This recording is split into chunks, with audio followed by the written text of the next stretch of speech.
Chers amis, je reviens encore donc dans les 3 à 7 minutes de Donald Imperator. En fait, je tiens à expliquer un autre aspect très important de notre pays qui fait de nous quand même que nous sommes d'un côté responsables du déclin de notre nation aujourd'hui. Aujourd'hui, on a fermé nos bouches depuis longtemps. On a fermé les yeux, on a fermé les oreilles. Parce qu'on avait peur de la dictature, parce qu'on avait peur d'être malmené, torturé, enlevé, peut-être tué. Et aujourd'hui, si nous regardons là où se retrouve notre pays, on se sent maintenant coupable. Coupable de quoi? Parce qu'on a laissé ce que couramment nous disons souvent, un cartel qui est un pila là-bas.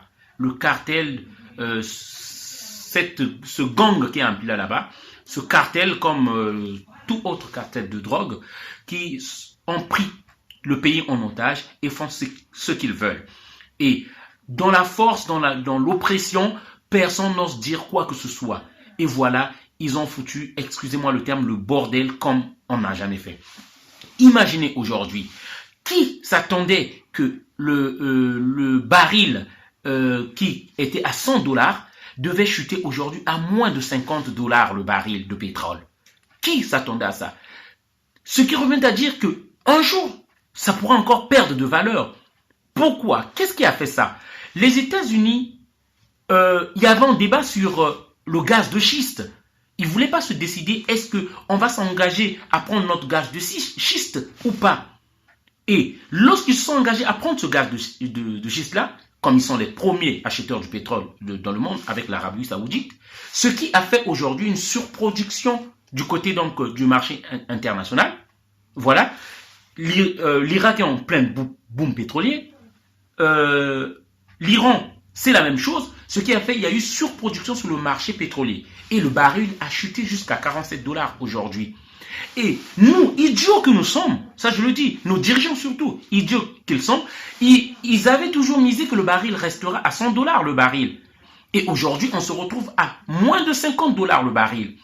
Et pendant qu'on avait tous ces avantages que le baril était à 100 dollars, ils n'ont pas pensé investir dans d'autres secteurs comme l'agriculture par exemple. Aujourd'hui, il y a encore un débat sur le gaz de schiste en France. Parce qu'il y a les écologistes qui ne veulent pas. Mais le jour que ces écologistes-là vont accepter qu'on exploite le gaz de schiste en France, ils vont diminuer l'achat du pétrole chez nous. On va revoir encore les prix. Sachant que le budget du pétrole, le pétrole a plus de la moitié du budget de notre pays. Surtout qu'aujourd'hui, on ne pense même plus à exploiter notre bois. Mais les gens vont mourir de faim. Surtout qu'on est nul dans la gérance déjà de ce que nous avons là. C'est pourquoi nous avons dit on est resté trop longtemps à l'écart de la gérance de notre pays.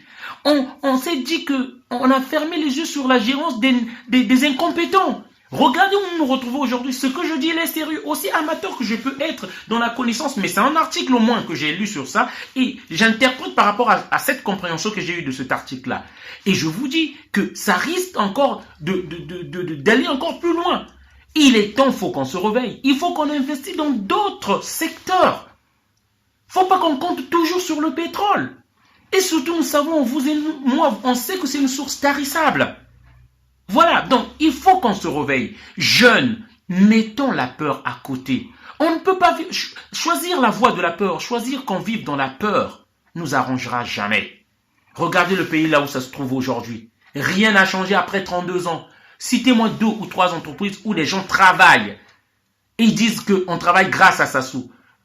Citez-moi une entreprise même de production, même n'office que des aiguilles. Des aiguilles ou des sachets que ça soit construit. Franchement, je ne soutiens personne. Je ne suis derrière aucun leader politique. Je suis avec la jeunesse congolaise. Pour moi, il est temps que les choses changent. Pour moi, il est temps que de nouvelles idées arrivent. Il est temps qu'une nouvelle classe politique jeune prenne les choses en main au Congo-Brazzaville. Et je dis, j'appelle tout le monde. Réveillons-nous. Il est temps. On ne peut plus encore laisser passer ces choses-là.